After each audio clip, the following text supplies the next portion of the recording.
Fardu kifayah itu wajib dilaksanakan oleh kaum muslimin dan muslimat. Tujuannya yaitu supaya ada yang mengurusi. Jadi kalau tidak ada yang mengurusi di suatu kampung, ya benar, ada orang muslim kemudian dia meninggal dan kita cuek, tidak mau ngurusi, satu kampung berdosa. Tapi kalau ada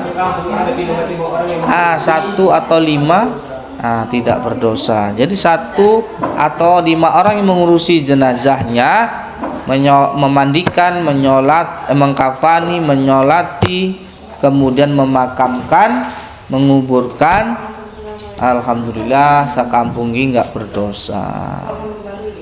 Kita itu dari tanah pasti kembali ke tanah. Modern, jadi sudah enggak rumit ya, udah enggak sukar lagi mencari informasi mengenai Islam. Yuk lupa tentang bacaan sholat fardu, udah tinggal klik ada di YouTube, sudah selesai, sudah ada. Yuk kurang bacaannya tentang wudhu, cara wudhu, sampean tinggal klik di YouTube, ada tutorial wudhu, lebih mudah. Dulu ya kita datangi pondok, dulu kita datangi kiai-kiai, karena tidak ada langsung kita tengok video, tidak ada. Kita datengin, kita sowan supaya dapat ilmunya. Hari ini pun tetap ada di sekolah kita, ada guru-guru kita juga mengajarkannya. Jadi nggak khawatir. Nah, sungguh rugi orang yang tidak menimba ilmu.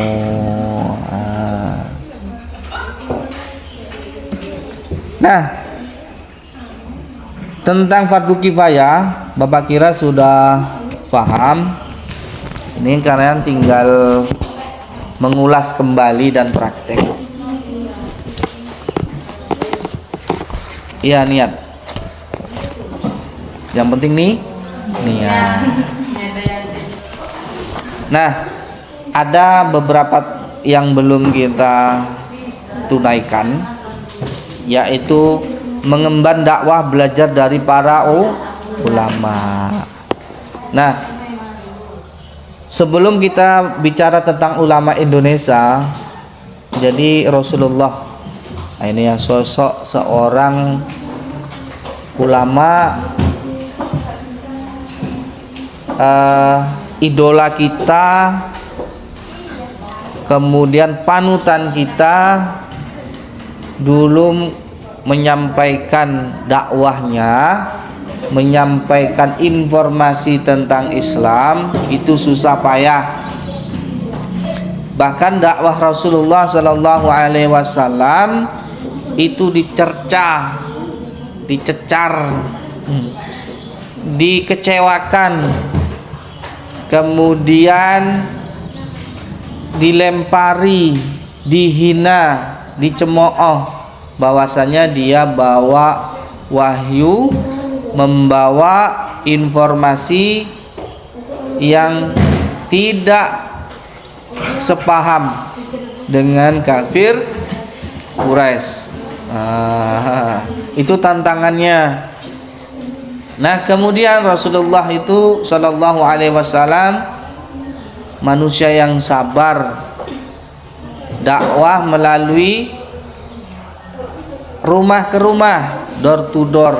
Pertama dari keluarganya, kemudian sahabat-sahabatnya dan masyarakat yang ada di Mekkah Al-Mukarram. Tapi tidak banyak, hanya beberapa sahabat saja dan beberapa orang. Coba saja, lama bertahun-tahun Rasulullah berdakwah cuman segitu.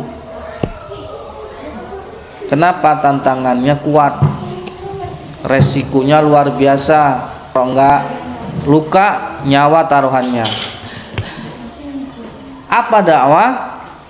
Dakwah adalah menyampaikan pesan, menyampaikan risalah, menyampaikan informasi yang baik kepada umat, kepada kaum muslimin dan muslimat, supaya tidak terjerumus ke lembah yang jelek, sesat, yang dulunya ketika Rasulullah SAW datang ke sana tidak ada hukum seperti hukum rimba di sana.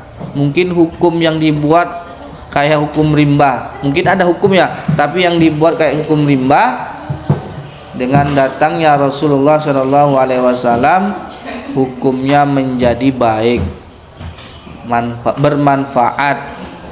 Ya, mengerti satu sama lain, kedudukan orang, kedudukan manusia itu sekarang sama. Yang laki-laki perempuan kedudukannya sama, kodratnya, tapi fungsinya beda-beda. Yang laki yang ini, yang perempuan ini. Kalau dulu perempuan merasa dihina, merasa dirinya dibodohi, hanya dijadikan sebagai pemuas dan budak para laki-laki dan penguasa-penguasa di zaman dulu. Jahiliyah hilang, Islam menyebar luas sampai ke Madinah. Tuh. Maka ketika Rasulullah ke Madinah, sudah banyak yang menyapa, yang menyambut, karena sebelum Rasulullah itu sudah disebarkan.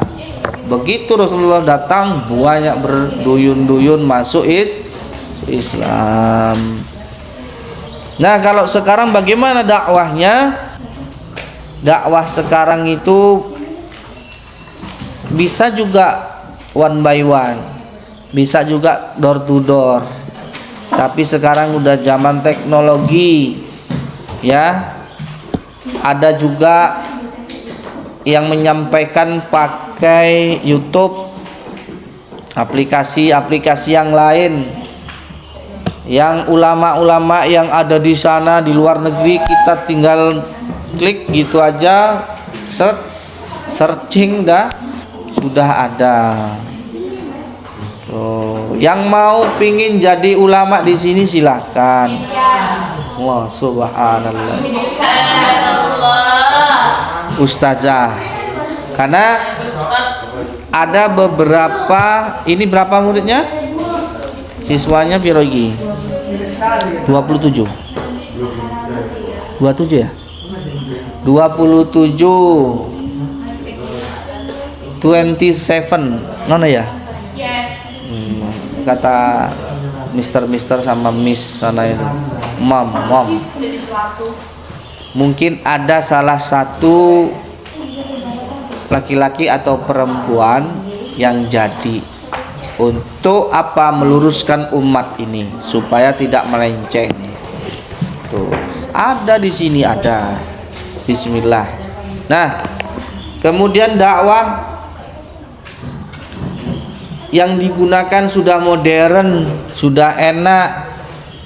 Ya, itu yang real aja. Misalnya ada sungai, ada laut, enak. Jadi pemandangannya orang pun nggak bosen. Itu. Tapi ketika Rasulullah dakwah itu yang dipegang apa? Pedang, tombak, sama panah. Kenapa? Musuh di mana-mana.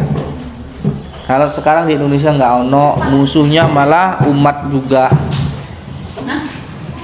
Umat musuh sekarang ini umat ke umat. Adu domba. Siapa yang paling tangguh sekarang ini? Nafsu. Maka ada salah satu perang yang dahsyat. Ketika sahabat Rasul bertanya, adakah perang yang paling kuat Rasul? Paling besar selain perang yang kita lalui? Ada. Perang yang paling besar perang Badar. Ya, perang Khandaq. Itu luar biasa. Tapi perang yang paling besar yang kita lalui saat ini adalah nafsu. Hawa nafsu. Ngeri kalau udah hawa nafsu itu.